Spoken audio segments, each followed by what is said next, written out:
Guys, ഈ തെണ്ടിത്തിരിഞ്ഞു പോകുന്നത് നമ്മുടെ റശ്മീരിലേക്കാണ്. റശ്മീർ ഈസ്റ്റർ കഴിഞ്ഞിട്ടുണ്ടെങ്കിലും ഈസ്റ്ററിൻ്റെ ഡെക്കോറംസ് അവിടെ ഇപ്പോഴും ഉണ്ട്. ഇതൊരു ഈസ്റ്റർ ഗ്രാമമാണ്. നല്ല ഭംഗിയുണ്ട് മൊത്തത്തിൽ കാണാനായിട്ട്. ഇങ്ങനെ ക്യൂ നിന്നിട്ട് വേണം അതിൻ്റെ ഉള്ളിലേക്ക് പോകാനായിട്ട്. അത്ര തിരക്കായിരുന്നു ഫോട്ടോസും കാര്യങ്ങളും എടുക്കാനായിട്ട്. മൊത്തത്തിലൊരു ഫെയറി ടെയിൽ ലുക്കായിരുന്നു. നമ്മൾ ഈ ഫെയറി ടെയിൽ സ്റ്റോറീസൊക്കെ വായിക്കില്ല, ആ സമയത്ത് ആ ബുക്കിൽ കാണുന്ന ആ പടല്ലേ, അതുപോലെ ഉണ്ടായിരുന്നു. ഈസ്റ്റർ കഴിഞ്ഞിട്ട് ഇപ്പോൾ ഒരു 1 വീക്ക് കൂടുതലായിട്ടുണ്ടെങ്കിലും സ്റ്റിൽ ആ ഡെക്കോറംസ് അവർ കീപ്പ് ചെയ്യാനുള്ള കാരണം അത് തന്നെയാണ്. അത്രയും പ്രൊഫഷണൽ ആയിട്ടുള്ള ആ ഒരു ഡിസൈൻസും കാര്യങ്ങളും. തിക്കും തിരക്കും കൂട്ടി കുട്ടികൾക്കും മുതിർന്നവർക്കും വേറെ പ്രശ്നങ്ങൾ ഉണ്ടാവണ്ടെന്ന് പറഞ്ഞിട്ടാണ് അവരിങ്ങനെ ഒരു സമ്പ്രദായം വെച്ചേക്കുന്നത്.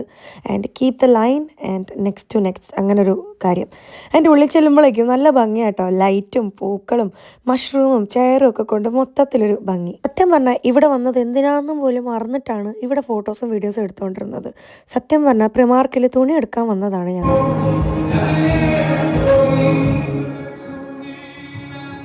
അവിടെ ഒരു ചെങ്ങായി പാട്ട് പാടുണ്ടായിരുന്നു. നമ്മൾ ഈ സൺഡേസിൽ നമ്മുടെ ലുലുവിലും മോൾ ഓഫ് ട്രാങ്കൂറിലൊക്കെ ചെയ്യുന്ന പോലത്തെ ചെറിയ പരിപാടി. പിന്നെ അതേ പ്രിമാർക്കിലേക്ക് കയറി. എവിടെ പോയി കഴിഞ്ഞാലും വേണ്ട സാധനങ്ങൾ ഒഴികെ ബാക്കി എല്ലാ സാധനങ്ങളും നോക്കുക എന്നുള്ളതാണ് എൻ്റെ ഒരു മെയിൻ. അത്യാവശ്യം കുറച്ച് ക്യൂട്ടസ്റ്റ് ആയിട്ടുള്ള സാധനങ്ങൾ, ഫോട്ടോ ഹോൾഡർ എന്നൊക്കെ പറയുന്നത് ലെമൺ, അങ്ങനെ കുറേ ഫ്ലേവറിൽ ഇവിടെ ഉണ്ട്. വന്നത് ഡ്രസ്സ് എടുക്കാനാണെങ്കിലും ഡ്രസ്സ് ഒഴികെ ബാക്കി എല്ലാ കാര്യങ്ങളും ഞങ്ങൾ നോക്കി. പിന്നെ അവസാന നിമിഷത്തിൽ ഓടിപ്പാഞ്ഞ ഡ്രസ്സ് നോക്കുന്ന തിരക്കിലാണ്. അവസാന നിമിഷം ഓട്ടത്തിനിടയിൽ തുണികളൊക്കെ മാന്തിയും വലിച്ചു വിട്ട് നോക്കുന്ന കുക്കു.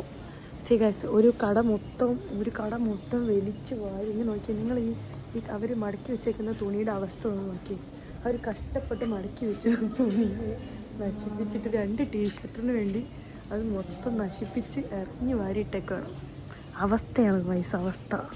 പോരാട്ടത്തിനൊടുവിൽ കുറച്ച് തുണിയായതേ വീട്ടിലേക്ക് പോവാം.